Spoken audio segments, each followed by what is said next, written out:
Welcome two bit inning. साथ में मिलके शुरू करते हैं जिंदगी की दूसरी इनिंग। आज एक बहुत ही स्पेशल शो है हमारा, क्योंकि आज हम इस शो पे बात ये करने जा रहे हैं कि वेब थ्री क्या पूरी तरीके से डिसेंट्रलाइज है।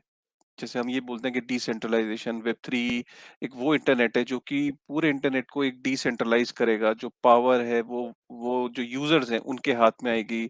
यूजर्स जो है वो अपने डेटा के कंट्रोल में रहेंगे। ये सारी चीजें बता बता के आपके कहीं ना कहीं कान पक गए होंगे, थक गए होंगे आप ये सुनते सुनते, है ना।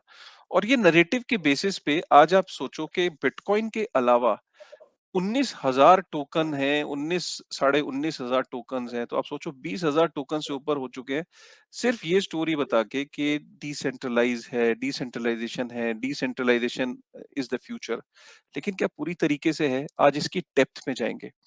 क्यों ये टॉपिक इंपॉर्टेंट है आपके लिए ये जानना? क्योंकि इस टॉपिक से आपको रियलिटीज का पता लगेगा कि एक्चुअली में रियलिटी क्या है, और कौन से ऐसे प्रोजेक्ट्स हैं, कौन से ऐसे सॉल्यूशंस हैं जो रियलिटी में कुछ काम कर रहे हैं। And one of the solution is Ainery, जिसके सीईओ नवीन सिंह मेरे सामने हैं इस वक्त स्क्रीन पे। इनका मैंने पहले भी इंटरव्यू लिया है, और ये वेब थ्री के दुनिया के पार्टनर भी हैं, सपोर्ट कर रहे हैं।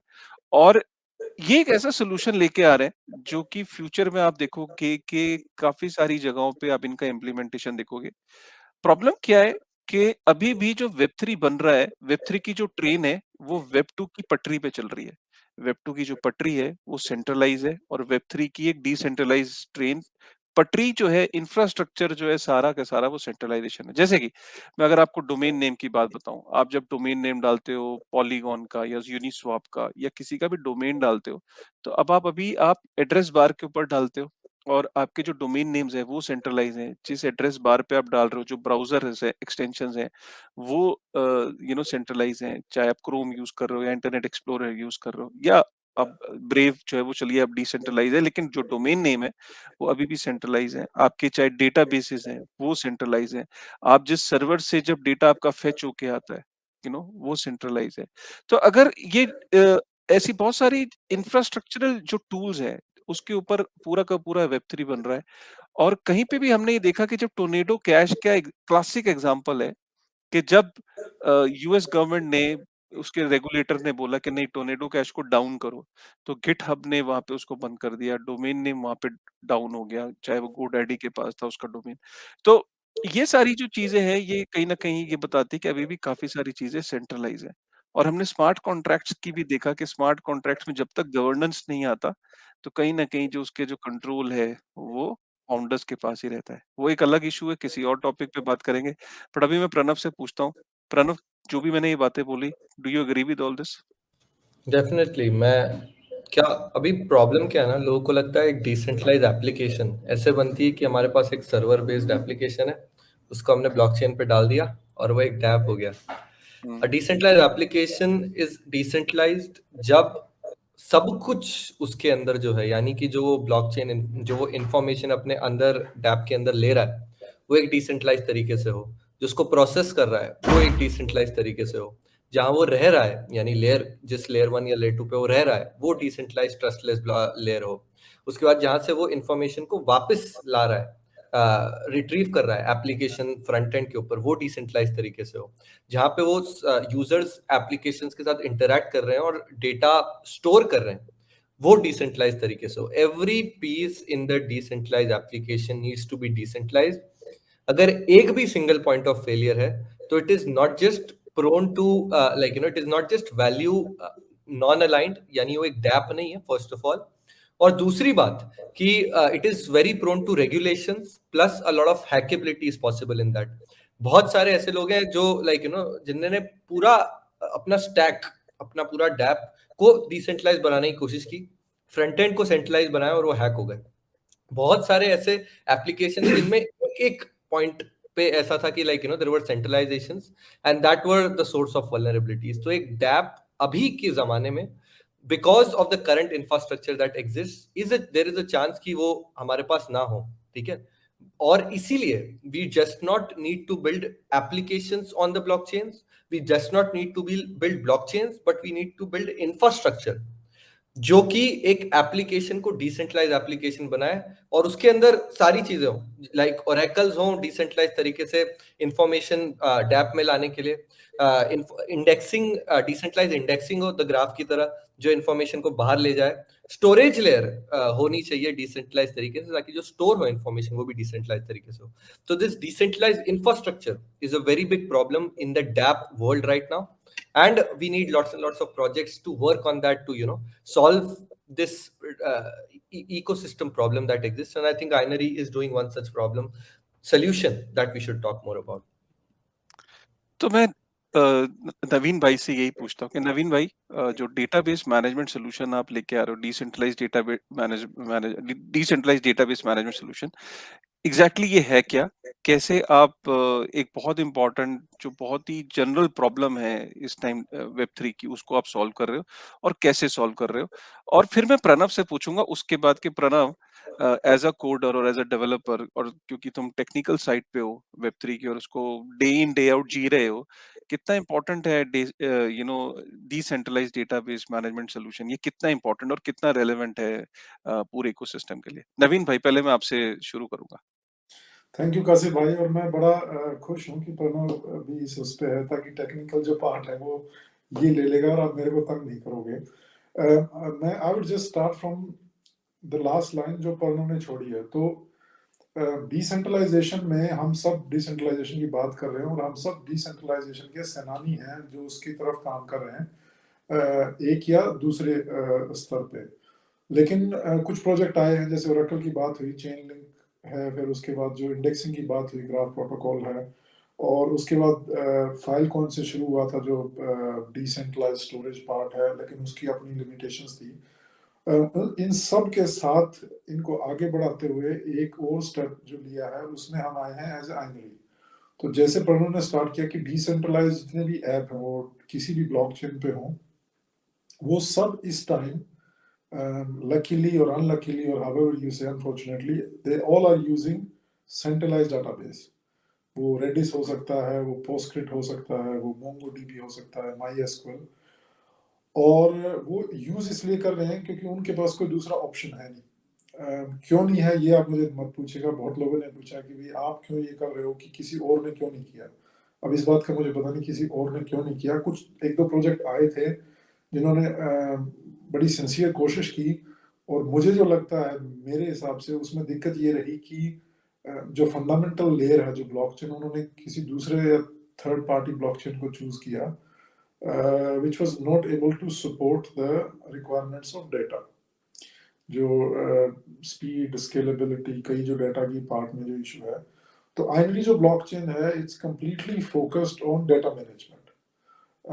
हम किसी के साथ compete नहीं कर रहे हैं, और हम एक ऐसी स्पेस में हैं जिसमें कि हम वैल्यू ऐड कर रहे हैं। पॉलीगॉन से लेके, ग्राफ प्रोटोकॉल से लेके, सोलाना से चेन लिंक तक, जितने भी एग्जिस्टिंग लेयर 1, 2, 3, 0 हैं, उन सब के साथ we are adding value to them. हम एक ऐसे ब्लैंक स्थान को फिल कर रहे हैं जो अब तक ब्लैंक था, और जो बहुत इंफ्रा और फंडामेंटल लेवल पे बहुत इंपॉर्टेंट है।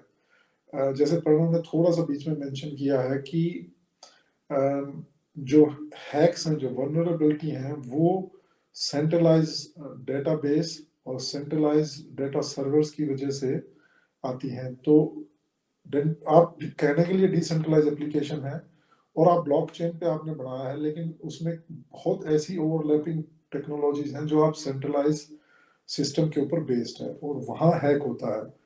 और उसकी वजह से आपने सुना हो, बहुत लोग ये भी कहते हैं, अरे यार तुम तो ब्लॉकचेन ब्लॉकचेन कर रहे थे, लेकिन ब्लॉकचेन तो हैक हो गया, सोलाना हैक हो गया, डीडोस अटैक हो गया, तो ये हैक हो गया। वो एक्चुअली जो ब्रिज है, जो सेंट्रलाइजेशन पार्ट है, वो हैक होता है। डिसेंट्रलाइजेशन पार्ट, जहां तक मुझे पता है, I think Pranav can add more, is very difficult to hack, and if it's public blockchain, it's almost impossible to hack all the nodes which are working from different parts of the world, अलग-अलग IP address से। Private blockchain, yes, because it is private, तो ये एक institution के पास है, उसकी अपनी limitations है, लेकिन public blockchain it's almost impossible to be hack. और anything which comes into decentralisation part, तो अगर आपका डाटाबेस जो है वो डिसेंट्रलाइज हो जाता है कंप्लीटली, तो एक और एडिशनल लेयर ऑफ सिक्योरिटी जो है वो आपके साथ ऐड हो जाती है।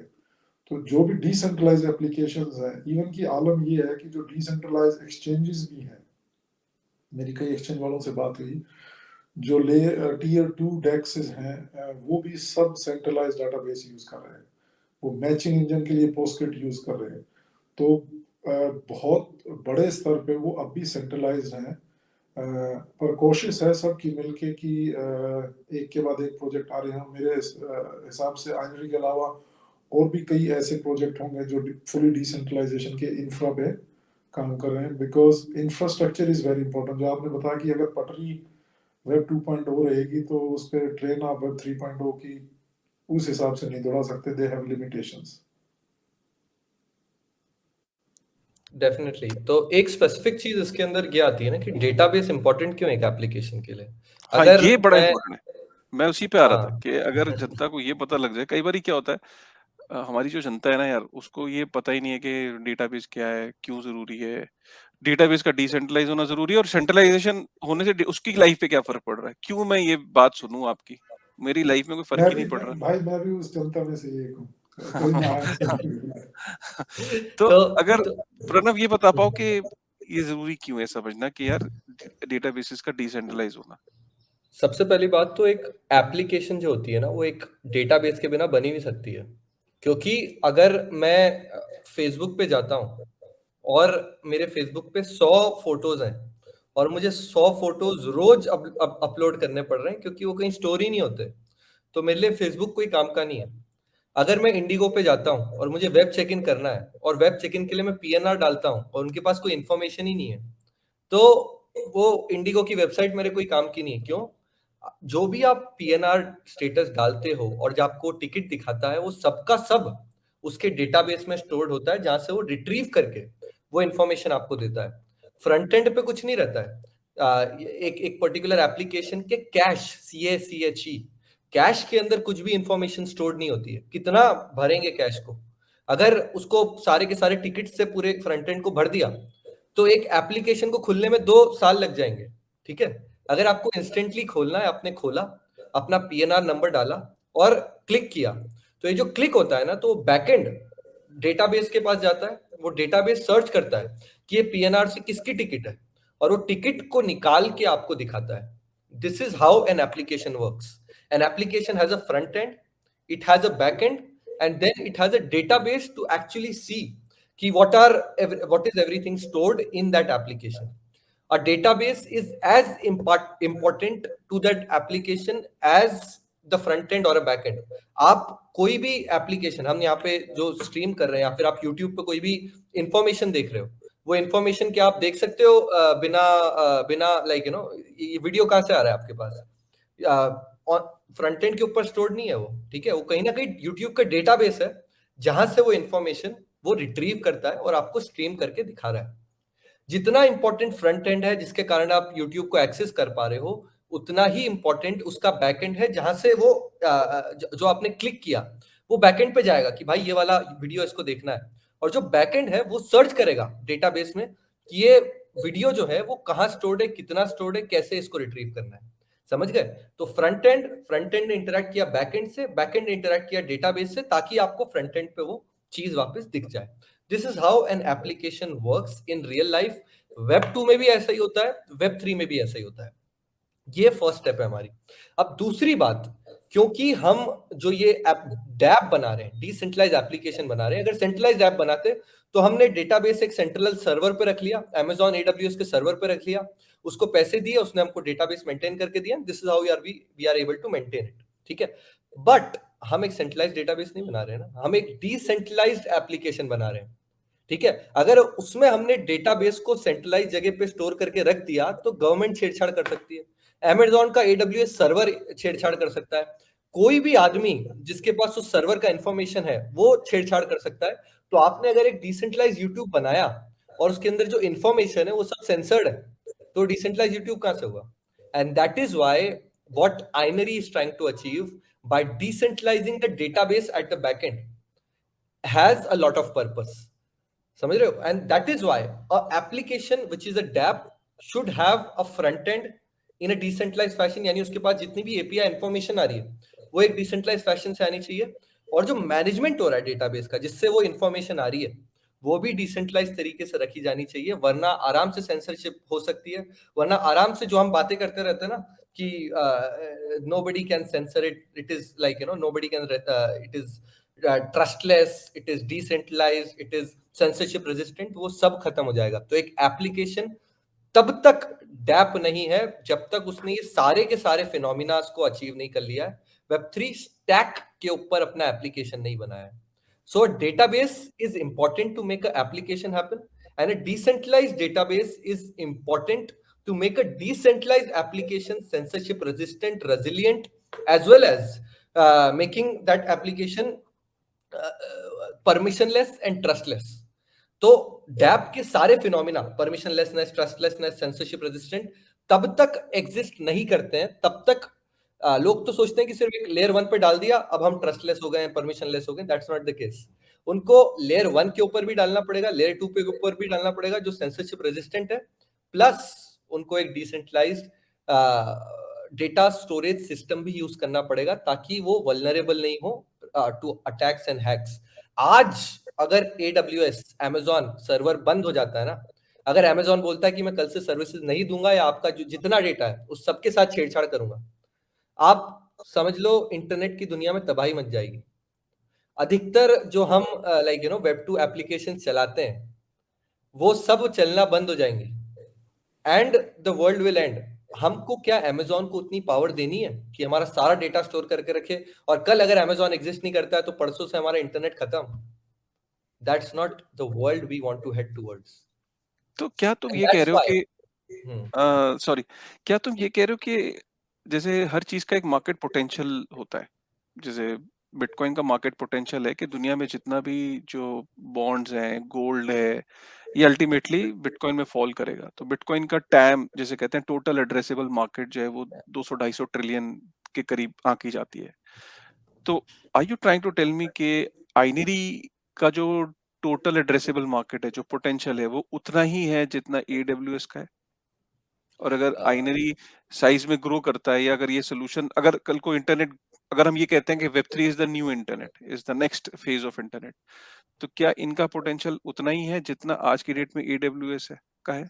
मैं आपको ये बताऊंगा कि इट इज ऑल, जैसे वेब 2 है, ठीक है, वेब 2 के लिए AWS इंपॉर्टेंट है, वन ऑफ द इंपॉर्टेंट है। आप गूगल स्टोरेज भी कर सकते हो, और भी डिफरेंट एप्लीकेशंस एग्जिस्ट करते हैं, बट इनके बिना, अभी क्लाउड सर्वर्स के बिना कोई अपना खुद का सर्वर घर पे लेके चीजें नहीं बनाता है।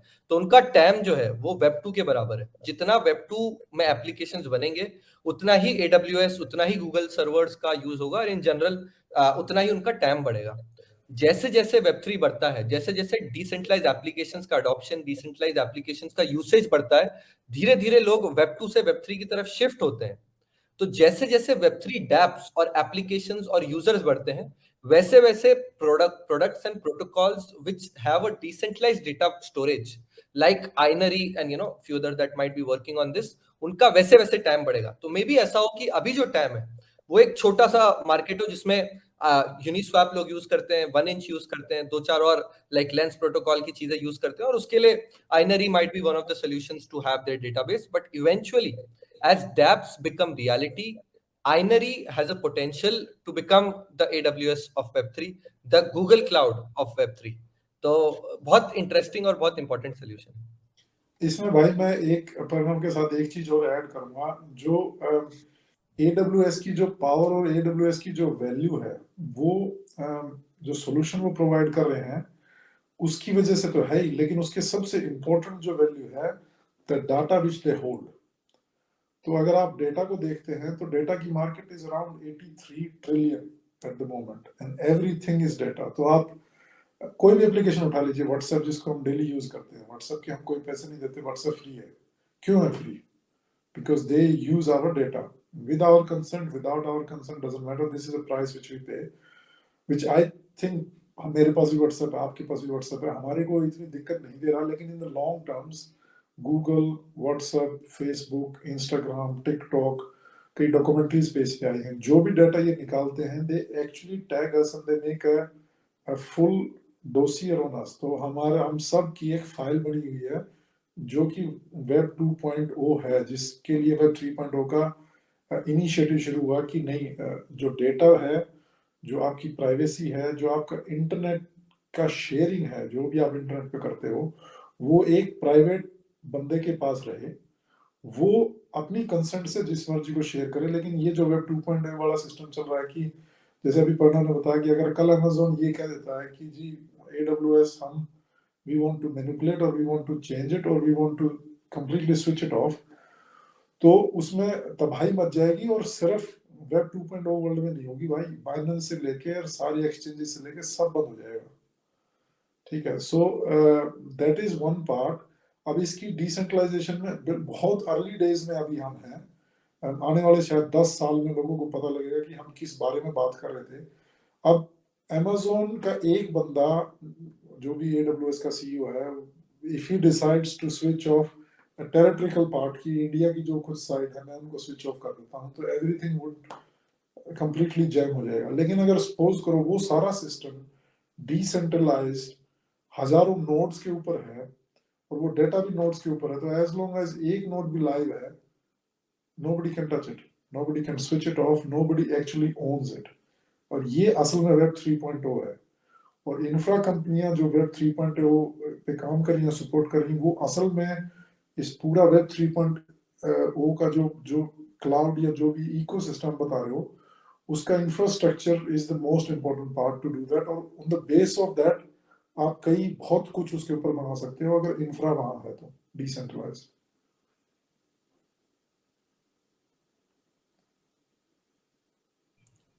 म्यूट पे हो आप काशिफ भाई। राइट, तो इसका मतलब ये कि अगर मुझे डिसेंट्रलाइज डेटाबेस मैनेजमेंट सोल्यूशन की अगर मैं बात कर रहा हूँ, तो blockchain has to be at the core of it. Because अगर मैं इसको डिसेंट्रलाइज एक ही तरीके से कर सकता हूँ कि I need to have you know blockchain at the base level to build a decentralized database management solution, DBMS। अब इस DBMS को बिल्ड करने के लिए मैं ब्लॉकचेन को जब गया, तो मैंने पॉलीगॉन ऑप्ट नहीं किया, मैंने सोलाना ऑप्ट नहीं किया, मैंने कार्डानो ऑप्ट नहीं किया, मैंने टेजोस ऑप्ट नहीं किया। नवीन भाई, मेरा ये बहुत इंपॉर्टेंट क्वेश्चन है कि why you also opted for your own layer 1 blockchain that is coming up।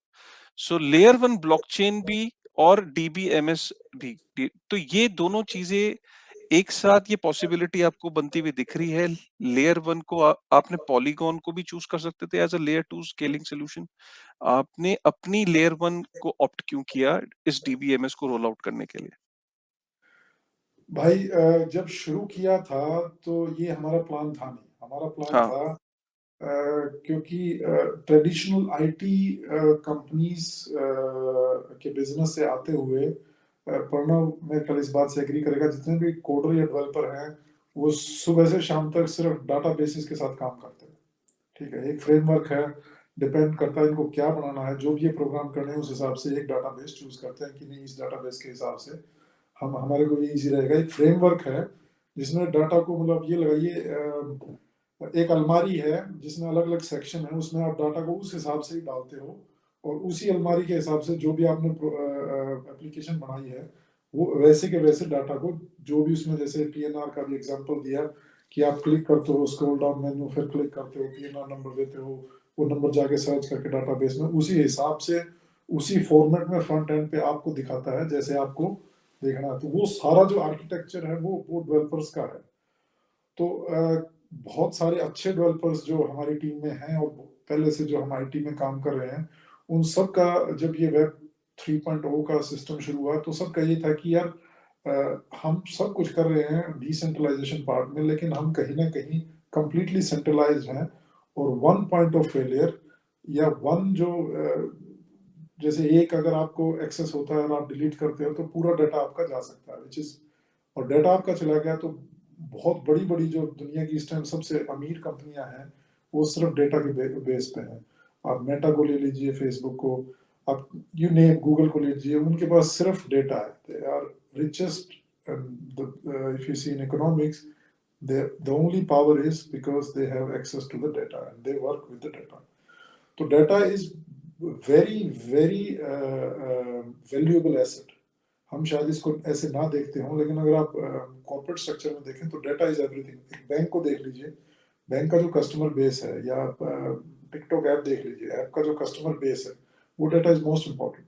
ठीक है, एक डॉक्टर को देख लीजिए, एक डॉक्टर की जो क्लिनिक है, उनका जो डाटा बेस है उनके पास जो पेशेंट्स का, most important part for that.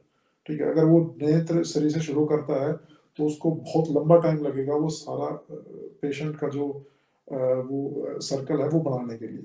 तो डाटा हमारी लाइफ को सुबह से शाम तक टच करता है, और उसका डिसेंट्रलाइजेशन या उसकी प्राइवेसी का सिक्योर करना बहुत इंपॉर्टेंट टॉपिक था। वहां से शुरू हुई कि हमें एक डिसेंट्रलाइज डाटाबेस बनाना चाहिए। अब उसके लिए इट स्टार्टेड इन 2019 की बात है, 2019 से स्टार्ट हुई, 18 से हमने इस पे काम करना शुरू कर दिया था। 19 में ये हुआ कि हाँ ये हमें करना है, तो let's do a first research phase कि देखते हैं क्या हम पॉलीगॉन को यूज कर सकते हैं, क्या हम अवलांच को यूज कर सकते हैं, हम इथेरियम को यूज कर सकते हैं। अब उसमें दिक्कत क्या है, जैसे फिर मैं कोट करूंगा प्रणव को, बहुत अच्छा जो इसने एग्जांपल दिया था पीएनआर सिस्टम वाला। अब उसमें बहुत चीजें आपको डेटा बेस में देखनी पड़ेंगी कि आपका डेटा डिसेंट्रलाइज एक ब्लॉकचेन पे है। ठीक है, हर बार जब आप डेटा को पुल करोगे, जो कि एक दिन में सैकड़ों बार हो सकता है, यू हैव टू पे गैस फीस। ठीक है, क्योंकि वैलिडेटर्स हैं, जो डिसेंट्रलाइजेशन जो पार्ट है वो काम करता है। उसके बाद स्पीड, उसके बाद अगर आप सिर्फ डेटाबेस या डेटा में काम करते हैं तो स्केलेबिलिटी, कि उसका विस्तार कितना आप कर सकते हैं। अब कल को हम शुरू करते हैं और 10 एप्लीकेशन आ गई, और वो इतना डेटा हो गया कि जो नोड्स हैं वो आउट ऑफ स्पेस हो गए, कहीं ना कहीं लिमिटेशंस हैं। ठीक है, फिर बहुत ज्यादा डेटा, तो जैसे प्रणव ने बताया कि आपने पीएनआर डाला तो पीछे से डेटा में वो सर्च करता है कि काशी भाई की जो टिकट है ये कहाँ है, कौन से सेक्शन में, अलमारी के कौन से उसमें पड़ी है, और उससे वो पुल आउट करता है। तो वो जाके वो कितना डाटा, उसको कितने स्ट्रक्चर में बैक एंड पे रखा गया है, फिर उसको पुल करना, वो जो स्पीड है वो बहुत इंपॉर्टेंट है, जिसमें कि सेंट्रलाइज सर्वर्स जो हैं वो टॉप ऑफ द लाइन है, क्योंकि उनके पास 25 साल की एक हिरार्की है, starting from one server to other to other to third, और the only working on the speed. AWS I would say कि सेंट्रलाइज पार्ट में वेरी सिक्योर है, उनके पास सिक्योरिटी के सॉल्यूशंस हैं, और स्पीड पे उनका बहुत काम है। They use the top of the line servers, और जो उनकी जो स्पीड, तो ये जो जितने भी सारे सिस्टम हैं, एक ऐसा ब्लॉकचेन चाहिए था जो इन सब को एड्रेस कर पाता। अब एक प्रोजेक्ट बनाना बहुत आसान है, लेकिन जब वो प्रोजेक्ट पे आपकी एप्लीकेशंस आनी शुरू होती हैं, उसकी जो इश्यूज हैं आने शुरू होते हैं, स्पीड का, स्केलेबिलिटी का, कॉस्ट का। ठीक है, ठीक है, आप बहुत ज्यादा सिक्योरिटी और डिसेंट्रलाइजेशन और प्राइवेसी आप किसी को ऑफर कर रहे हो, लेकिन वो एक किसी मायने में it has to be a cost effective solution. आप ये नहीं कह सकते कि जी आप 1,000 रुपये आज दे रहे हैं एडब्ल्यूएस को, आइए हम आपको डिसेंट्रलाइजेशन वर्ल्ड में लेके जाते हैं, आपको 50,000 रुपये देने पड़ेंगे। It will fail. It has to be एक यूज केस के हर एस्पेक्ट को आपको देखना पड़ता है। तो उसमें फिर आप, एक तो इकोनॉमिक पार्ट हो गया, एक टेक्निकल पार्ट है। जो टेक्निकल जो ऑब्स्टेकल्स थे, या हर ब्लॉकचेन को, जिस भी ब्लॉकचेन को किसी भी तरह से प्रोग्राम किया गया है, उसके एक अपने यूज केस है। पॉलीगॉन का अपना यूज केस है, जो इथेरियम को एक स्टेप आगे लेके गया, गैस फीस को हटा के और कम करके, मैसिवली रिड्यूस करके, स्पीड को बढ़ा के, लेकिन उनकी एक लिमिटेशंस भी है। Polygon can not do everything. ऐसे ही जैसे ग्राफ प्रोटोकॉल है, graph is into data, but they are in other field of data with indexing part.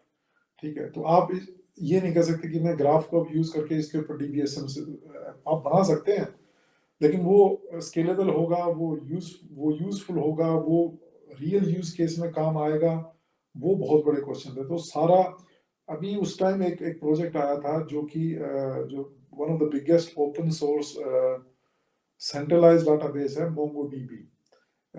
Mongo नाम उन्होंने ह्यूमंगस से लिया है, because it's huge, so they use MongoDB. और मोंगोडीबी सेंट्रलाइज में one of the giants.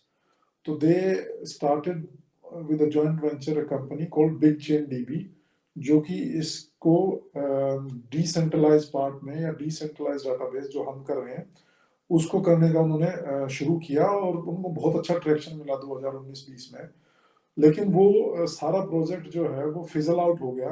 Reason being कि जो fundamental part था, जो ब्लॉकचेन वाला लेयर 1 जो था, वो उन्होंने थर्ड पार्टी से यूज़ किया। तो उन्होंने देखा कि नहीं, थर्ड पार्टी टेंडरमेंट प्रोटोकॉल को लेके और हम इसमें कुछ थोड़े बहुत अपने हिसाब से तरमीम करके और इसको ऐसा कर देंगे कि हमारा काम चल जाएगा। तो उस पे भी हम उस टाइम हम R&D फेज़ में थे।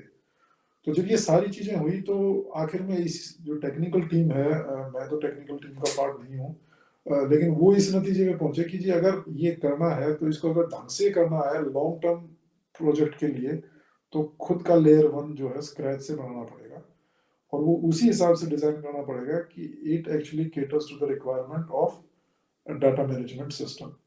तो इस वजह से मतलब आंसर मेरा लंबा हो गया, इस वजह से एक लेयर 1 बनाना पड़ा जो शुरू में हमारा प्लान नहीं था।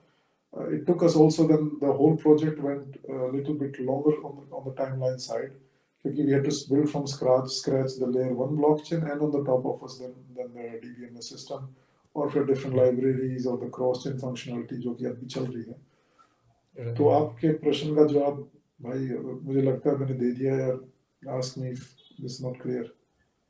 काफी इंटरेस्टिंग है ये जो आप बता रहे हो, बट मेन बात इसमें ये है कि जो एप्लीकेशन है, जो डैप है, वो तो लेयर 2 या फिर लेयर 1 के ऊपर ही लिव करेगा, पर उसका जो डेटाबेस है वो आपकी ब्लॉकचेन के ऊपर आएगा, है ना। तो दैट्स व्हाई मैंने ये एक पर्टिकुलर चीज इसमें भी पढ़ी कि that Inari is cross chain compatible.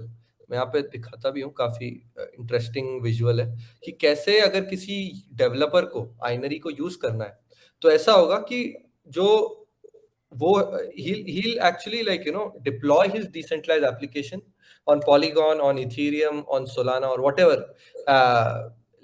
layer 1 layer 2 application, and for deploying the database वो आइनरी ब्लॉकचेन की मदद कर सकते हैं। तो मतलब ऐसा नहीं कि आपने इथेरियम को अबैंडन कर दिया या फिर कोई भी L1 को अबैंडन कर दिया और अपना जो डैप है वो आप आइनरी ब्लॉकचेन के ऊपर डिप्लॉय कर रहे हो।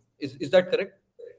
That's correct. और इसके लिए मैं एक लाइन यूज करता हूँ कि कई बार जैसे बहुत लोगों से मुलाकात हुई बहुत अलग प्रोजेक्ट से, तो ये बात बहुत लोगों ने कही जो आपने अभी पूछा सवाल, उन्होंने सवाल के ढंग से नहीं की, उन्होंने टिप्पणी या कटाक्ष के रूप में कहा कि जी एक और लेयर 1 आ गया है, तो हमारे पास पहले बहुत लेयर 1 हैं, तो अब एक और लेयर 1 आ गया है।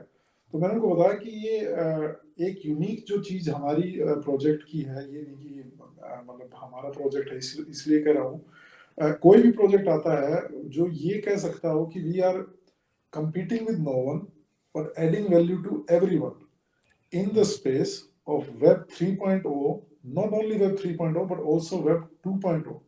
तो अगर Web 2.0 में भी कोई डेवलपर इस टाइम है जिसको ब्लॉकचेन की डिटेल्स का नहीं पता और डिसेंट्रलाइजेशन के बारे में नहीं पता, वो भी आइनरी डीबी का फ्रेमवर्क डाउनलोड करके उसको ऐसे ही यूज कर सकता है जैसे वो सेंट्रलाइज्ड डीबी को यूज कर सकता है। Of course it will be cost effective and it will be much more secure। मैं थोड़ा इसको ना मैं आपकी जो बात है उसको थोड़ा डिटेल में एक्सप्लेन करना चाहता हूँ, क्योंकि बहुत सारे लोग हैं जिनको MongoDB यूज करने में लाइक दे हैव टू पे एक्स्ट्रा कॉस्ट। ठीक है, तो अगर मैं कोई भी डेटाबेस सिस्टम अपने एप्लीकेशन के लिए यूज करता हूँ, ठीक है, तो उसके लिए मुझे एक UI लेना पड़ता है या फिर I can also like anyways go ahead and take it. MongoDB के अंदर भी MongoDB के अगर आप वेबसाइट पे जाओगे तो उनने भी एक अपना खुद का बिजनेस खोल रखा है जिसके तहत आपको उनका एटलेसियन MongoDB करके कुछ खरीदना पड़ेगा। एटलस यहाँ पे मैं शेयर करके दिखा देता हूँ। तो this is how it works कि आपको MongoDB का एटलस पे जाके खरीदना पड़ेगा, सर्वर खरीदना पड़ेगा, है ना, ऑथेंटिकेशन लेना पड़ेगा, और उसके बाद आपको MongoDB के ऊपर अपना जो डेटा है उसको स्टोर करना पड़ेगा। स्टोर करते रह रहे हो आप, 2 GB 3 GB स्टोर हो रहा है और मंथली वो लोग चार्ज करेंगे पैसा कि आपका जो डेटाबेस है वो हम मेंटेन कर रहे हैं, नॉन रिलेशनल डेटाबेस है वो मेंटेन कर रहे हैं। ठीक है, बैकएंड के थ्रू आप इसके साथ इंटरैक्ट कर सकते हो, इसमें डिफरेंट क्वेरीज पुट कर सकते हो ताकि फ्रंट एंड में एप्लीकेशन आपको दिखे, जो डेटाबेस है वो इन्फॉर्मेशन आपको मिलती रहे। बट ये डेटाबेस को स्टोर करने के लिए, इसको मैनेज करने के लिए आपको पैसे देने पड़ेंगे MongoDB एटलस को। ठीक है, MongoDB का ऑफिशियल पार्टनर है, I think they are the same company. मेरे को मतलब एग्जैक्टली वो वाली डिटेल्स नहीं पता है, पर this is how MongoDB works कि आपने एप्लीकेशन बनाया, आपने बैकएंड सर्वर्स बनाए, और सर्वर्स के साथ जो डेटाबेस इंटरैक्ट कर रहा है वो MongoDB का है। और वहीं आपके पास एक नॉर्मल एप्लीकेशन है, सेंट्रलाइज्ड एप्लीकेशन है, तो आइनरी ब्लॉकचेन के अंदर यहाँ पे देखो आप सिमिलरली जैसा MongoDB Atlassian यूज करते हो, तो MongoDB Atlassian की जगह आपको बस आइनरी DB यूज करना है, यानी कि नॉन रिलेशनल डेटाबेस तरीके से ही सब कुछ स्टोर होगा। आपको यूआई जैसी उसमें मिलती है, मेरे ख्याल से मैंने देखा तो नहीं है, पर मुझे लगता है कि सिमिलर यूआई हमने काम इस पे किया है प्रणव भाई की जो GUI है, जो ग्राफिक यूजर इंटरफेस है, और जो और भी फंक्शंस हैं, वो इतने सिमिलर और इजी टू यूज हो कि जो नॉर्मल डेवलपर है उसको ये ना पता लगे कि मैं डिसेंट्रलाइजेशन पार्ट पे हूँ या सेंट्रलाइज पार्ट पे हूँ, which is a very big, क्योंकि usability friendly is very big aspect. आप लोगों को जाके ट्रेन नहीं कर सकते कि जी हम ब्लॉकचेन बेस्ड DB हैं तो आप नए सिरे से तैयार होके आओ और तब हमारे पे आओ। आपको पता है प्रोग्रामर जो है वो थोड़े से मूडी और लेजी हैं अपने हिसाब से, तो एडेप्टेशन के लिए इट्स वेरी इंपॉर्टेंट कि एज क्लोज एज जितने भी हैं रेडिस, MongoDB, उनके जो ग्राफिक यूजर इंटरफेस है वो बिल्कुल उनके क्लोज रहे और यूजेबिलिटी बहुत इजी हो। तो सिमिलर मतलब MongoDB, आप बस ये समझ लीजिए कि MongoDB का वो हटाया, उसका कॉस्ट जो है महंगी सी उसको हटाया और आइनरी DB लगा दिया। तो आपके पास Web2 ऐप है जिसमें आपको एक लाइक डिसेंट्रलाइज डेटाबेस का यूज करना है, MongoDB का सेंट्रलाइज खर्चे के पैसे नहीं देने, तो आप आइनरी DB को यूज कर सकते हो and you can make it work. तो this is not just for Web3 apps. अगर आपको सिर्फ कॉस्ट इफेक्टिव होना है तो डिसेंट्रलाइज तरीके से आप कॉस्ट इफेक्टिव हो सकते हो। And this is again like आपको सिर्फ और सिर्फ कॉस्ट इफेक्टिवनेस नहीं मिलेगा, पर सेंसरशिप रेजिस्टेंस भी मिलेगा आपके सर्वर, आपके एप्लीकेशन पे, जो कि एक बहुत बड़ी और यूनिक चीज है। तो दिस इज मैजिकल कि आपने एक डैप बनाया, उसका जो DB है वो आप आइनरी DB कर सकते हो। अगर आपने एक ऐप बनाया और उसके अंदर भी आपको DB यूज करना है, तो आप MongoDB को स्किप करके आप डायरेक्टली आइनरी DB का यूज कर सकते हो। तो I think this has a really good and vital use case for any application that exists. Yeah. Pranav, can you share your screen once again with the MongoDB? I saw something which I want to point. If you just scroll it a little bit down. ये नहीं, Mongo वाला, MongoDB वाली। हाँ, ये देखिए ना, Coinbase। ये in fact मेरी भी नजर गई थी, बट आपने भी इसको चीज को पिक कर लिया। Coinbase नहीं काजी भाई, जैसे प्रणव ने पहले बताया, जो अगर सोलाना पे भी कोई डैप बना रहा है, कुछ भी है, वो unluckily they are all using centralized DB because there is not option. So we are the first one in the space and I think we are not the last one. हम तो बल्कि ये कह रहे हैं कि एक तो DBMS सिस्टम है, उसके अलावा जो लेयर 1 है जिसपे हमने जो मेहनत करके बनाया है, उस पे और लेयर 2 एंड लेयर 3 भी आए and they actually use the blockchain to do something into the data part. और डाटा के अंदर बहुत चीजें हैं करने के लिए डिसेंट्रलाइज स्पेस में। तो यहाँ एक तरह से देखे जाए तो 2 या 3 प्रोजेक्ट जो हैं वो आइनरी में इकट्ठे हैं। एक लेयर 1 फंडामेंटल लेयर है, फिर उसके बाद डाटाबेस मैनेजमेंट सिस्टम है, फिर उसके ऊपर जो क्रॉस चेन फंक्शनलिटीज हैं वो है। तो वो एक मतलब एक तरीके से लेयर 1, 2, 3 तीनों एक ही उसमें, लेकिन वो 3 तक पहुंचने के लिए हमें लेयर 1 से शुरू करना पड़ा। तो वो वही है ना, जब स्पोर्ट्समैन बैकग्राउंड से आप आते हो तो आपको बिल्कुल जीरो से शुरू करना पड़ता है, शुरू से जॉगिंग से शुरू करना पड़ता है, then you go to marathon. Right. तो मेरा बस एक सवाल है कि सपोज किसी की ऑलरेडी एक एप्लीकेशन है Web2 में या Web3 में, उसके लिए ट्रांजिशन कितना इजी है? अगर उसको शिफ्ट करना है अपना डेटाबेस जो है, तो उसके लिए ट्रांजिशन कितना आसान है या डिफिकल्ट है या कुछ चैलेंजिंग है? अब इसमें मैं प्रणव को लीड लेने दूंगा। DBMS बन गया, उसके बाद जो लाइब्रेरीज हम बना रहे हैं जिसमें Node.js, PHP, Python, Postgres, वो इसीलिए बना रहे हैं कि जो आप पूछ रहे हो उसका जो माइग्रेशन है वो इजी हो। अब वो टेक्निकल एंड पे कैसे इजी है, I think Pranav can explain better. I think I would say कि आप जैसे MongoDB पे आपने सब कुछ स्टोर करके रखा है, तो आपको रॉ डेटा देते हैं। रॉ डेटा को आपने आइनरी पे डाल दिया और जो आप MongoDB की लाइब्रेरीज यूज कर रहे थे, आप आइनरी DB की यूज करने लग गए। It is as simple as that. तो अगर इनके पास वो ट्रांजिशन मॉड्यूल्स हैं और वो क्रॉस फंक्शनैलिटी है, तो it is not at all tough to do your transition and make start using iNary DB। ये सिर्फ Web3 applications के लिए नहीं बोल रहा हूँ मैं, Web2 applications भी अगर उनको महंगा लग रहा है MongoDB का Atlassian तो वो iNary DB को यूज करना शुरू कर सकते हैं। तो it is a big opportunity.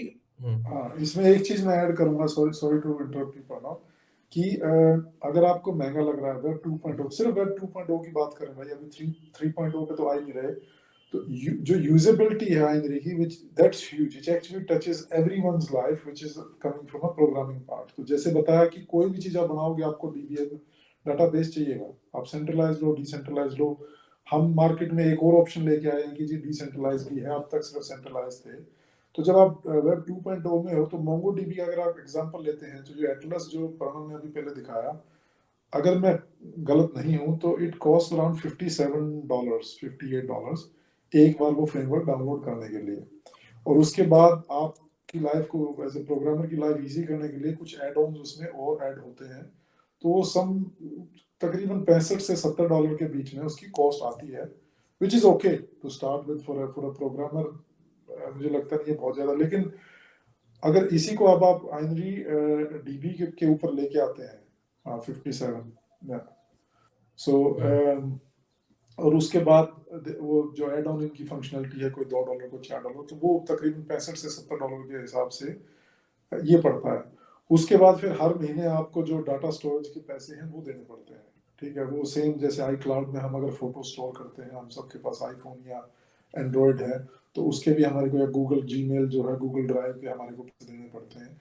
वो वेब 2.0 वर्ल्ड है। अब इसको थोड़ा सा वेब 2.0 की तरफ से ही एक यूज केस लेते हैं आइनरी का वेब 3.0 की साइड से, कि जी मैंने मोंगो डीबी की जगह मैंने आइनरी डीबी को यूज किया, तो दे विल हैव टू पे $25, जो कि ऑफ कोर्स आइनरी नेटिव जो इनका कॉइन है उसमें होगा। और उसके अलावा एड ऑन्स वही तकरीबन 60 सेंट से $1 से $2.5 के बीच में एड ऑन्स हैं छोटे मोटे। तो आप ये लगाइए कि सारा सिस्टम जो आपका $65 से $70 में था, वो आपका $30 में आ गया। अब एक चीज तो प्राइमरली आपकी जो कॉस्ट इफेक्टिवनेस होगी, उसके बाद सबसे इंपॉर्टेंट पार्ट जो B2B या किसी भी सेगमेंट पे हो, वो है security. Now the security world, अगर आप गूगल करेंगे तो 47% of MongoDB, which is 240 million downloads a year, it's number one, and it's open source. Open source है, but still you have to pay. 47% of MongoDB gets hacked. 47%, मतलब almost आधा हो गया, ठीक है। Whereas when you come to decentralization, I think Parno can comment better on that. Security is unmatchable. उसके अलावा फिर क्या है कि एक बार अगर आपका डाटा ब्लॉकचेन में है तो इट्स इम्यूटेबल, और एज लॉन्ग एज एक भी नोड 10, 15, 20 साल बाद भी लाइव है, आपका डाटा वहां है, उसको कोई छेड़ नहीं सकता, उसको वही एक्सेस कर सकता है जिसके पास प्राइवेट की हो। और आपको हर महीने के जो क्लाउड के, या जो हम जीमेल के, मैंने बताया आई क्लाउड के पैसे देते हैं स्टोरेज के, वो नहीं देने। तो it's a one time cost section. तो अगर आप देखते हैं लॉन्ग टर्म में आपको सिक्योरिटी और कॉस्ट इफेक्टिवनेस में इट्स अनमैचेबल। एक स्पेसिफिक चीज मैं इसमें ऐड कर देता हूँ कि मोंगोडीबी कैसे चलता है, उसको थोड़ा हम डिटेल में जाते हैं, फिर आइनरी डीबी कैसे चलता है उसको थोड़ा डिटेल में जाते हैं। मोंगोडीबी में ऐसा होता है कि मोंगोडीबी एटलेसियन पे आप गए, वहां पे आपने डेटा को स्टोर किया, तो डेटा कहाँ स्टोर हो रहा है? मोंगोडीबी एटलेसियन के हेडक्वार्टर में, जहाँ पे उनने सर्वर्स बना रखे हैं, बैठा रखे हैं, ताकि आपको खुद का हार्डवेयर ना चलाना पाए, ठीक है।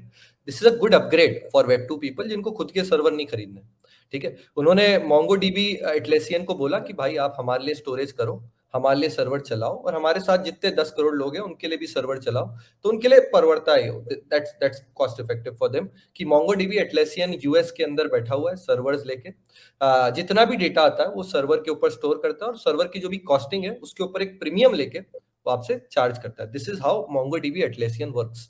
How InariDB or any decentralized database storage management would work is that वो MongoDB का खुद का सर्वर नहीं होगा।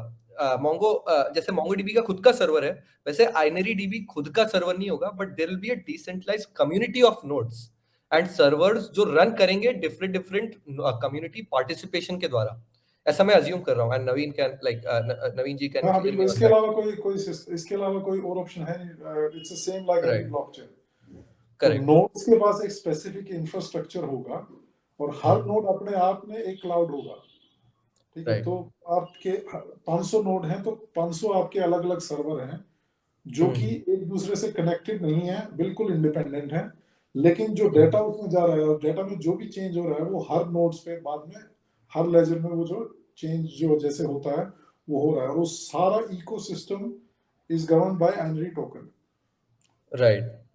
तो जो नोड्स प्रोवाइडर्स हैं उनको एक तरह से जिनके पास एक्स्ट्रा सर्वर स्पेस है, जिनके पास एक्स्ट्रा सर्वर्स हैं, जो दुनिया में कहीं भी बैठा है, ठीक है, एक इंडिया में बैठ सकता है, एक यूएस में बैठ सकता है, एक इजिप्ट में बैठ सकता है, डिफरेंट डिफरेंट सब कम्युनिकेट कर रहे हैं, ठीक है, उनको पैसे कैसे मिल रहे हैं? They are being incentivized in Inari token, ठीक है, और आप लोग आइनरी टोकन में पैसे दे रहे हो डायरेक्टली टू देम। अभी क्या होता है, आप मोंगोडीबी को पैसे देते हो जो सर्वर को पैसे देता है, और मोंगोडीबी अपना बीच में मिडिलमैन कॉस्ट निकाल लेता है, and that is maybe one of the reasons that Inery is 50% less costly than MongoDB Atlassian that exists, and secondly more reliable, क्योंकि एक बार MongoDB सर्वर जहां पे बैठा हुआ है वहां की इलेक्ट्रिसिटी चले गई, या फिर वहां के जो गवर्नमेंट है उसने बोला कि ये सब बंद करो जो भी चला रहे हो, एनवायरमेंटल फ्रेंडली नहीं है, व्हाटएवर, तो उनको सर्वर्स बंद करने पड़ेंगे, आपका डेटाबेस खो गया। बट Inery DB के अंदर ये लोग भी चाहें, if the Inery Foundation wants, even they in the future as decentralization happens will not be able to stop। क्यों? क्योंकि ये लोग थोड़ी चला रहे हैं servers, it's like the node operators and the people who want the space in these nodes that are working together. तो 160 या जितने भी नोड्स आइनरी के हैं वो आपस में कोऑपरेट करके चल रहे हैं, और 160 टाइम्स ज्यादा रिलायबिलिटी, और like it is much more reliable then MongoDB or any of the apparent centralized databases that exist, and that is why ऐसा बोलते हैं ना लोग यार इसमें डिसेंट्रलाइजेशन की क्या जरूरत थी। तो this is a great use case कि अगर आप डेटाबेस को डिसेंट्रलाइज करते हो तो आपने मिडिलमैन को हटा दिया, आपने सेंसरशिप को हटा दिया, आपने ट्रस्टलेसनेस को बढ़ाया, and eventually you can also give web two applications a cheaper like और जो कॉन्करेंट कॉस्ट है जो हर महीने आपकी जो स्टोरेज की और क्लाउड की है, दैट्स गॉन। वो भी आधी हो गई। आपके पास कितने, अब इसके ऊपर थोड़ा आगे बढ़ते हैं कि डिसेंट्रलाइजेशन कितना है आइनरी में, और रोड मैप क्या है डिसेंट्रलाइज करने का, कितने नोड्स अभी ऑपरेट करते हैं, और फ्यूचर में what will be the road map to decentralizing. तो प्रणव भाई, हमने टेस्टनेट लॉन्च किया है तकरीबन 2 हफ्ते पहले, और हमारे पास ऑलरेडी तकरीबन 195 मास्टर नोड्स रजिस्टर हुए हैं अब तक 2 हफ्ते में। हमने कोई अभी तक मार्केटिंग या कैंपेन उसकी टेस्टनेट की ऐसा शुरू नहीं की है। अभी आने वाले नेक्स्ट वीक और next to next week we are coming up with a reward program कि जो अब टेस्टनेट पे मास्टर नोड बन के टेस्ट कर रहा है उसको बाद में मास्टर नोड लॉन्च करने के लिए, मास्टर नोड बनने के लिए एक तो जो स्टेकिंग रिक्वायरमेंट है 50,000 INR उसकी वो कम हो जाएगी, और he will be prioritized to be the master node. और जो total number of master nodes जो पे मैक्सिमम हो सकते हैं वो अभी तक है 7,000, so you can reach up to 7,000. Now how would be the consensus mechanism work at 7,000? That is again a question which will come, but having in very short time 200 master nodes on the test net is going very well. I think मेरा ये मानना है कि हम test net पे 1,000 से ज्यादा master node होंगे और उसको कुछ हफ्ते कुछ महीने रन करेंगे, और उसमें जो एडजस्टमेंट्स करनी है ताकि हम मेन नेट के लिए कंप्लीटली ग्लिच फ्री तैयार हों, वो एडजस्टमेंट सारी करके फिर मेन नेट लॉन्च। और डीबी का जो पार्ट है it's already ready, most of the libraries are ready now. Last when I check with the technical team तो हम वर्डप्रेस की लाइब्रेरी पे काम कर रहे थे टू एक्चुअली जो वेबसाइट बनाने वाले हैं उनको भी एक डिसेंट्रलाइजेशन का टेस्ट देने के लिए। तो उसका भी 99% काम जो है वो तैयार है। तो मेन नेट लॉन्च होगा, उसके बाद मेन नेट से पहले टेस्ट नेट के साथ ही हम आइनरी डीबी का प्रोटोटाइप टेस्ट के लिए लॉन्च करेंगे। तो जो मास्टर नोड्स या जो नोड्स ऑफ टेस्ट नेट में है वो डीबी का प्रोटोटाइप भी टेस्ट कर सकें और फीडबैक दे सकें। तो उसमें अगर कोई भी उसमें चेंजेस या उसकी अपडेशन करनी होगी वो करके मेन नेट लॉन्च, और मेन नेट लॉन्च के विदिन 2 या 3 महीने के अंदर DBMS लॉन्च, और DBMS लॉन्च के बाद देन द क्रॉस चेन जो रस्ट और सॉलिडिटी और जो ये सारा कंफ्यूज मामला है उसका जो सिस्टम है वो फिर then 3 to 6 months we will cross chain functionality we will launch. तो ये hopefully until next June July we will have the whole ecosystem with everything being launched and released. Right. Kashif आई भाई मुझे थिंक लगता है आप कुछ ज़्यादा इन्फॉर्मेशन होगी, आप थक गए हो। नहीं, नहीं, ज़्यादा इन्फॉर्मेशन नहीं सर, मैं एक्चुअली मैं ये सोच रहा हूँ कि आज मेरे को ज़्यादा क्लैरिटी हो गई कि मैं इतनी डेप्थ में कन्वर्सेशन हुई है कि मुझे मेरे काफ़ी सारे ना कुछ डाउट्स आज क्लियर हो गए।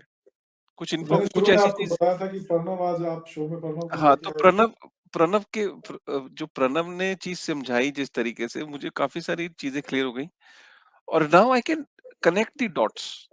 मैं डॉट्स को कनेक्ट कर पा रहा हूँ। जैसे कि मैं आपको एग्ज़ाम्पल दूँ। अ, किसी भी पब्लिक सेक्टर कंपनी के लिए बड़ा इम्पोर्टेंट होगा आज की डेट में।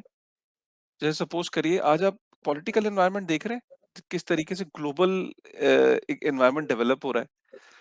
अ, कल को हो सकता है कि you know a US company might say कि I don't want my companies to have a database of a Chinese company maybe. Or suppose today Indian company might say that we are not supposed to use the Chinese database बिल्कुल। Management company.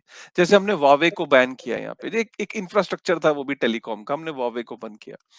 अ, आप ये political environment, मैं उस direction में चला गया था। I am sorry but मैंने कहा यार कल को हो सकता है कि countries might opt for a neutral database management, कि भैया मेरे को न्यूट्रलिटी चाहिए। मेरी कंपनीज का जो डेटाबेस मैनेजमेंट होगा that has to be decentralise.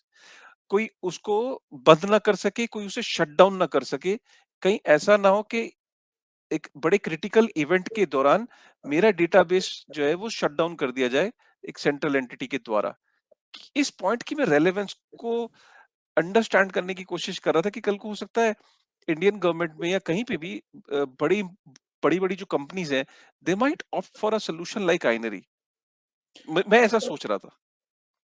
अ, ये बिल्कुल अगर लेमन्स टर्म्स में और कॉमन सेंस से आप देखें भाई तो ये बिल्कुल इसका एक तुक बनता है। और मैं आपको नाम नहीं लूँगा लेकिन हमारी कई अलग-अलग गवर्नमेंट्स के अलग-अलग सेक्शंस और पब्लिक सेक्टर यूनिट से बात चल रही है इस विषय में।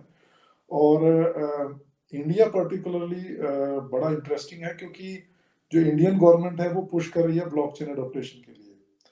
तो अगर गवर्नमेंट ऊपर से ब्लॉकचेन एडॉप्टेशन के लिए पुश कर रही है और जो टेक्निकल बंदे हैं जैसे प्रणव है, वो ये कहते हैं कि हाँ it makes sense in all aspects of security, decentralisation, cost effectiveness. तो हमें ये देखना चाहिए। तो हमारी जैसी जो कंपनियां हैं या जो डिसेंट्रलाइज्ड सॉल्यूशन है, उनके यूज केस एक तो बहुत जल्दी अडॉप्ट हो जाते हैं और बड़ा आसानी रहती है इन कंपैरिजन टू जो कई अलग कंट्रीज से जो अफ्रीका वगैरह कॉन्टिनेंट में जो हमारी बात चल रही है। उनकी दिक्कत ये है कि उनको ब्लॉकचेन के बारे में पता ही नहीं। वो ब्लॉकचेन को फिर वो क्रिप्टो के साथ जोड़ के और वो कहते हैं नहीं नहीं नहीं, so they cannot actually divide the blockchain, the web 3.0 technology with the crypto part. तो गवर्नमेंट सेक्टर में बहुत यूजफुल है। और जो जो गवर्नमेंट ब्लॉकचेन प्रो है या जो जो गवर्नमेंट डिसेंट्रलाइजेशन के बेनिफिट जो आपने अभी मेंशन किए उनको चेक करती हैं, उनके लिए बहुत इजी है अडॉप्ट करना। जो अभी तक थोड़ा सा रिसर्च और नॉलेज में लैक है और वो टेक्नोलॉजी और फाइनेंशियल एस्पेक्ट में अभी तक डिफरेंशिएट नहीं कर पा रहे हैं, उनको थोड़ी सी दिक्कत आ रही है। और ये हमेशा होता है भाई, जब नया सॉल्यूशन कोई भी आता है, अब 2.0 ले लीजिए, अब 3.0 ले लो, तो there are always some section which are pro, which are innovative, जो फ्यूचर में सोचते हैं, और there are some sections which are always जो कि हमारे रूढ़िवादी होते हैं, elementary, they always want to stay what they have, they are always against the change. This is normal, it has always been like that. तो नवीन भाई, मैं audience को ये भी क्लियर कर दूं कि नवीन भाई ने एक वर्ड यूज किया कि आपको वैलिडेटर बनने के लिए एक्स अमाउंट ऑफ आईएनआर चाहिए। आईएनआर वो आई इंडियन रुपीज नहीं, इनका टोकन कोड जो है, जो टोकन टिकर है वो आईएनआर है। आईएनआर से आईएनआर है। तो कई कई लोग ये सोच रहे होंगे कि एक वैलिडेटर बनने के लिए हमें आईएनआर की जरूरत है। तो आईएनआर वो नहीं, आईएनआर इज ए टोकन। तो जब टोकन का जो आपने आईएनआर की बात करी, इसकी यूटिलिटी क्या है इकोसिस्टम में आपके? What is the use case of it? तो भाई जो आपकी मेरी और प्रणव की जितनी भी डिस्कशन हुई है और जहां जहां उसमें आइनरी डीबीएमएस सिस्टम आ सकता है, वो हर चीज आईएनआर जो जो आइनरी का जो नेटिव टोकन है वो उसी से चलेगा। तो अगर आप सपोज शुरू से शुरू करते हैं कि आप डिसेंट्रलाइज्ड डाटाबेस को यूज करना चाहते हैं सेंट्रलाइज की जगह, तो अगर आप मोंगोडीबी में क्रेडिट कार्ड से 50 या $60 पे करते हैं, तो आइनरी में आपको $25 इक्विवेलेंट के जो है वो INR टोकन से आपको उसकी पेमेंट करनी पड़ेगी, वो डिसेंट्रलाइज्ड डाटाबेस यूज करने के लिए। उसके बाद फिर आप जितना उस पे डाटा की क्यूरीज रन करते हैं, जो भी आप फ्रेमवर्क में डाटा यूज करते हैं, पुल करते हैं, जितना डाटा आप स्टोरेज करते हैं, वो storage space is equivalent to Inari का native token. So 1 INR is equivalent to 1 megabit of storage space. तो अगर आपके पास 1 मिलियन INR है, तो आप 1 मिलियन INR को आप स्वैप कर सकते हो ब्लॉकचेन के स्टोरेज में। या मेरे पास 1 मिलियन INR है और प्रणव को कल एक बड़ा प्रोजेक्ट करना है जिसमें काफी huge amount of data blockchain पे स्टोर होना है, तो इसको मेरे से वो INR टोकन मेरे से या मार्केट से या कहीं से भी एक्यूमुलेट करने पड़ेंगे, उसके बिना ये ब्लॉकचेन को की स्टोरेज नहीं कर सकता। उसके बाद गवर्नेंस, जो कंप्लीट डिसेंट्रलाइजेशन का जो पार्ट है डाओ वाला, वो उस अगर आप मास्टर नोड बनना है तो आपको 50,000 आइनरी टोकन जो है स्टेक करने पड़ेंगे as a guarantee, because it's a proof of stake. So you have to stake कि यू एक्चुअली की जो रूल्स और रेगुलेशंस हैं आप उसके साथ कंप्लाई करेंगे, नहीं तो आपकी जो एक सिक्योरिटी ब्लॉकचेन के पास है कि जी आपके 50,000 टोकन जो है वो, तो हर चीज जो भी आप एग्जैक्ट जो आप वैलिडेटर हैं या नोड हैं, आप वो डाटा स्टोर करेंगे या आप कोई भी ट्रांजैक्शन जो ब्लॉकचेन में होगी उसको वैलिडेट करेंगे, तो उस सब में आपको INR टोकन ही मिलेगा।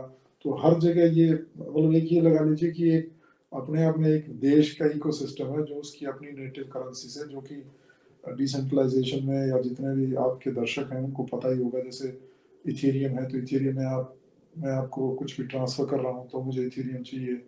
गैस फीस मुझे, अगर मुझे कोई एप्लीकेशन बनानी है तो मुझे कुछ लेयर पे कुछ और करना, तो everything has to be in their own native part. So वो सेम कॉन्सेप्ट आइनरी में INR टोकन के तहत होगा। प्रणव, आई थिंक आज तो मजा आ गया यार। मेरे को लगता था कि सच सच बताना, मतलब जब हम लोग ये शो करने से पहले हमने सोचा था कि ठीक है यार, शो ठीक है, एक चीज को समझेंगे और देखते हैं, नवीन भाई से बात करके देखेंगे। But trust me, by the end of this session अभी ऐसी फीलिंग आ रही कि यार कितना अंडररेटेड है कुछ चीजें। जैसे हम कई बार ये भी बात करते हैं, ग्राफ प्रोटोकॉल बहुत अंडररेटेड है, चेन लिंक बहुत अंडररेटेड है। जो ये काम कर रहे हैं ना, Chainlink as an oracle और ग्राफ प्रोटोकॉल एज इंडेक्सिंग, ये चीजों के बारे में ना, इस पूरे हाइप और होपियम जो चल रहा है वेब3 के अंदर, उसके अंदर कई काफी सारे प्रोजेक्ट्स अंडररेटेड होते हैं जिनकी बात नहीं की जाती, लेकिन जिनके बगैर चीजें अधूरी हैं।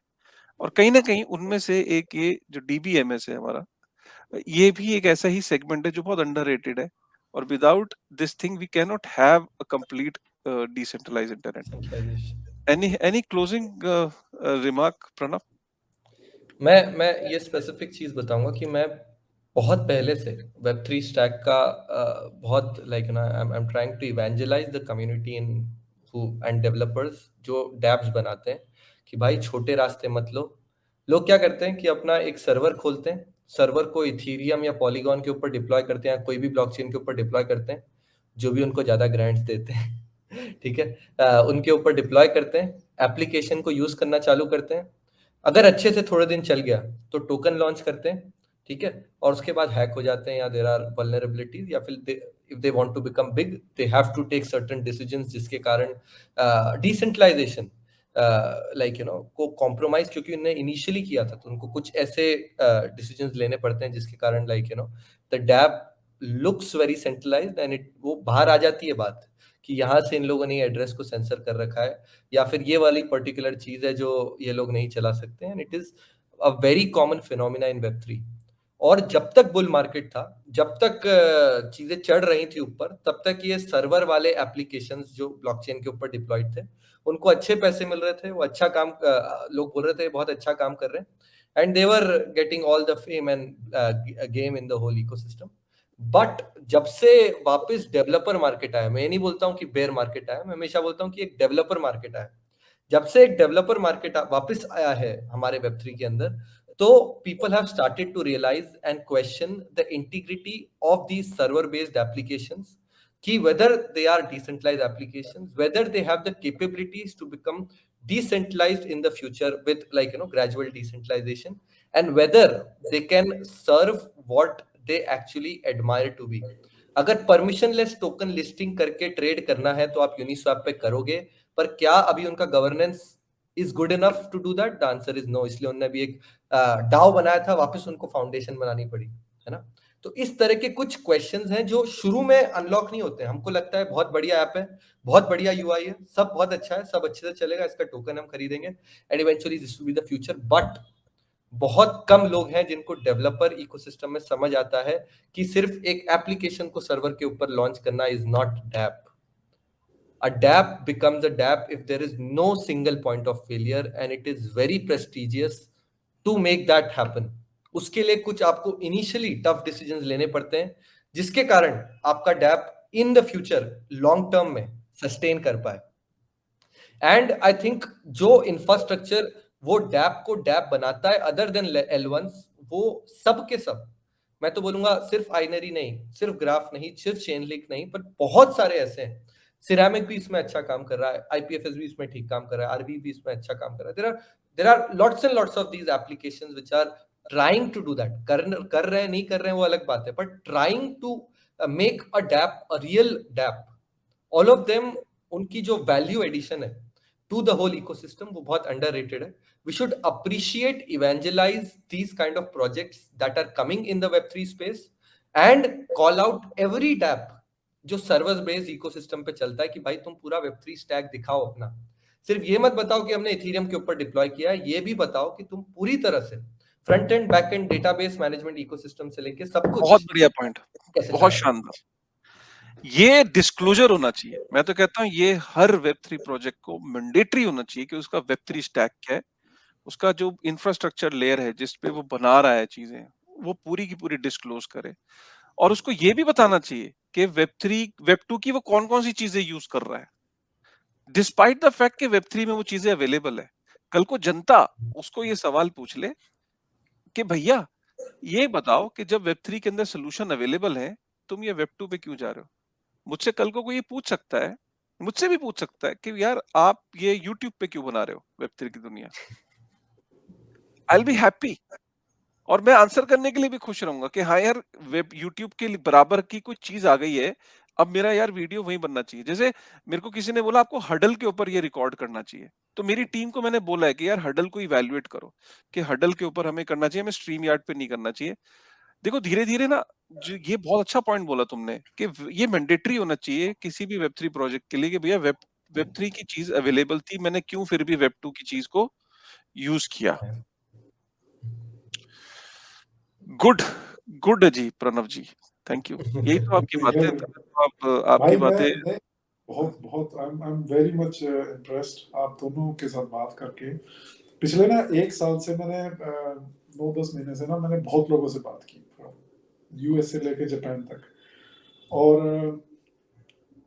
उनसे भी बात की जो कि जिसको हम कहते हैं कि अपने अपने फील्ड के खूंखार बंदे और वेब 3.0 के बड़े माहिर बंदे, और उनके साथ एक पहलवान जाके बात कर रहा है जिसको जिसकी टेक्निकल टीम सब कुछ कर रही है। मुझे वही समझाते हैं कि जी ये हम कर रहे हैं। तो कहीं ना कहीं ऐसे कॉमन सेंस जो कहते हैं कि पहलवानों में बहुत ज्यादा होती है, सब बड़ी, उसकी ये थी कि नहीं, अब जो हम कर रहे हैं ना इसका यूज केस बहुत है।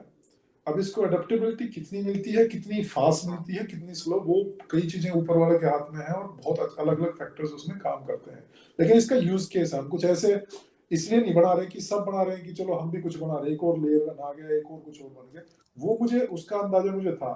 लेकिन सच में बताऊं प्रणव भाई और काशिफ भाई, 90% लोग जिनसे मैं मिला हूं उनको समझ ही नहीं आया कि हम क्या कर रहे हैं, क्यों कर रहे हैं, और अब तक नहीं आया। आज पहली बार आप दोनों से बात करते हुए मेरे खुद के कई कॉन्सेप्ट जो हैं क्लियर हुए कि मुझे अगर आगे किसी को डिस्क्राइब करना है तो मुझे वो PNR वाला जो प्रणव का एग्जांपल है वो लेके, कि बिकॉज जी टेक्निकल पार्ट में जाते जाते ना कहीं आप जो रेशनलिटी है वो खो देते हैं। आप बड़े टेक्निकल हो जाते हैं और जो अगला बंदा है वो उस टेक्निकल बैकग्राउंड से नहीं है, तो वो आपके साथ फिर जो रिलेशन है कन्वर्सेशन का वो ब्रेक हो जाता है।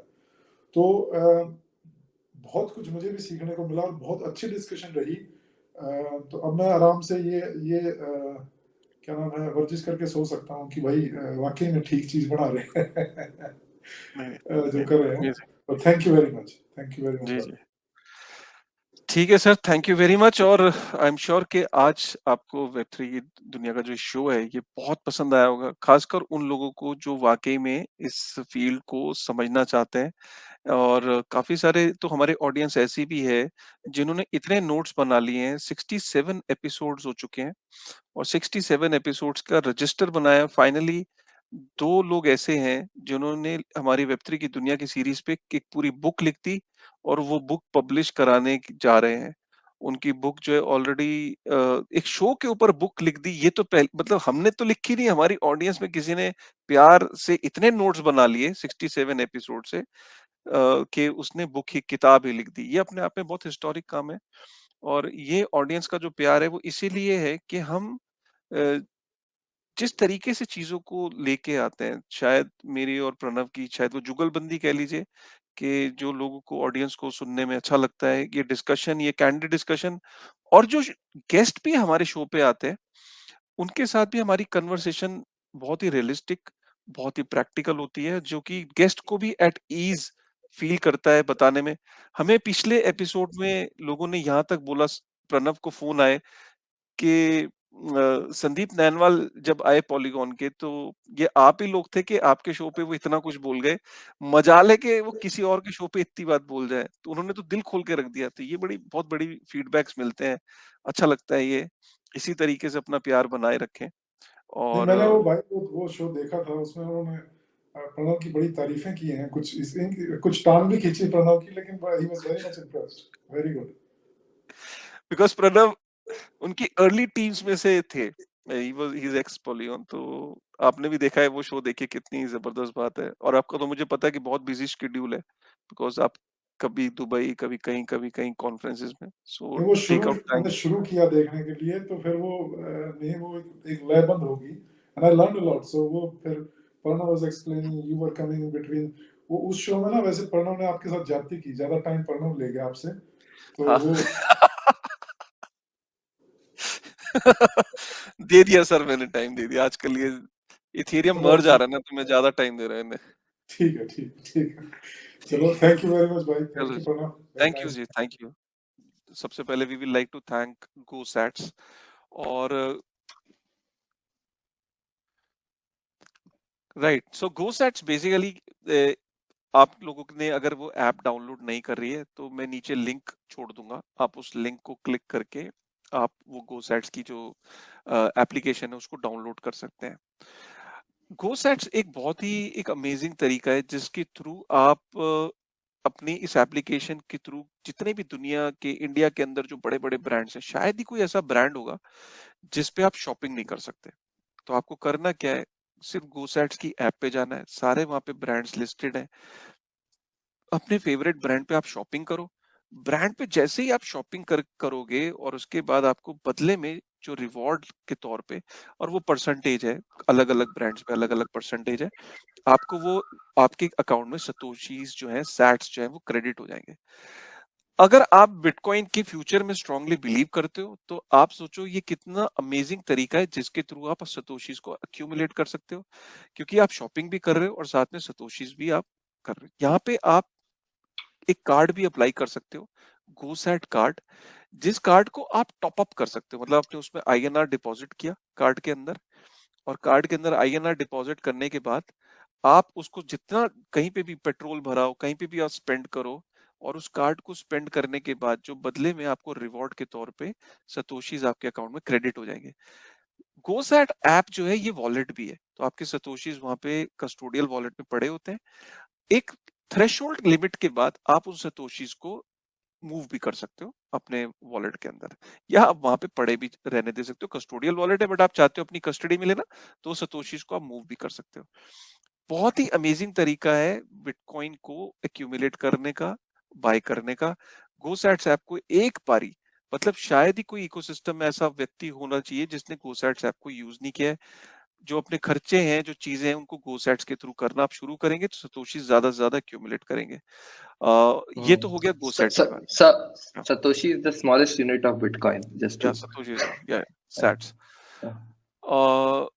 उसके बाद हमारा आइनरी है। आइनरी जो है बेसिकली जो डिसेंट्रलाइज डेटाबेस मैनेजमेंट सोल्यूशन, जो डेटाबेस मैनेजमेंट है उसको डिसेंट्रलाइज कर रहा है। तो जितनी भी जो डेटा आपका सर्वर से फेच होता है वो डेटाबेसेस के थ्रू होता है। डेटाबेसेस बेसिकली एक इंटरफेस होती है। अभी आपने देखा होगा ये टोर्नेडो कैश और ये जो इंसिडेंट हुआ इसके अंदर आपने देखा होगा कि डोमेन को भी ब्लॉक कर दिया GoDaddy पे, जो डेटाबेस जहाँ पे उसको भी ब्लॉक कर दिया, जो गिटहब पे भी उसको ब्लॉक कर दिया। तो अभी भी काफी सारा Web3 Web2 के ऊपर बन रहा है, ठीक है। तो गोइंग फॉरवर्ड जितने भी जो इंफ्रास्ट्रक्चर टूल्स हैं, चाहे वो गिटहब है, चाहे वो डेटाबेस मैनेजमेंट सॉल्यूशंस हैं, चाहे वो डोमेन नेम्स हैं, डोमेन तो हम ऑलरेडी देख रहे हैं कि डिसेंट्रलाइज हो गए, तो ये सारी चीजें डिसेंट्रलाइज होंगी। अभी तक डेटाबेस मैनेजमेंट में कोई ऐसा डिसेंट्रलाइज सोल्यूशन नहीं था, उसको आइनरी जो है is trying to solve that। तो आइनरी is one of our supporters। और उसके बाद हमारा जो नेक्स्ट है वो है हमेशा की तरह डे 1 से Web3 की दुनिया का पार्टनर, इन्होंने डे 1 से Web3 की दुनिया को सपोर्ट किया है। सो बेसिकली ये कम्युनिकेशन प्रोटोकॉल है। जितनी भी एप्लीकेशंस हैं, चाहे वो आप एक्सेस कर रहे होगे लैपटॉप से, मोबाइल से, स्मार्टफोन से, वो सारी की सारी जो एप्लीकेशन से जो नोटिफिकेशंस आएंगी वो आपको EPNS के थ्रू आएंगी। और EPNS जो है वो बहुत सारी एप्लीकेशंस, जैसे कि अगर आप यहाँ देखो ना तो MakerDAO, Aave, Uniswap, ENS, DYDX, Polygon, Gitcoin, Coin, मतलब ये देखो ये सारे इनके साथ इनका टाइप है। आप अगर कोई भी इन एप्लीकेशंस को यूज करते हो तो आप जाओ EPNS से अपना कनेक्ट करो और जाके आप अपनी जो एप्लीकेशन है उसके साथ अपना नोटिफिकेशन पा सकते हो, and you just need to click button, है ना। तो that is what is there। So thank you very much यार।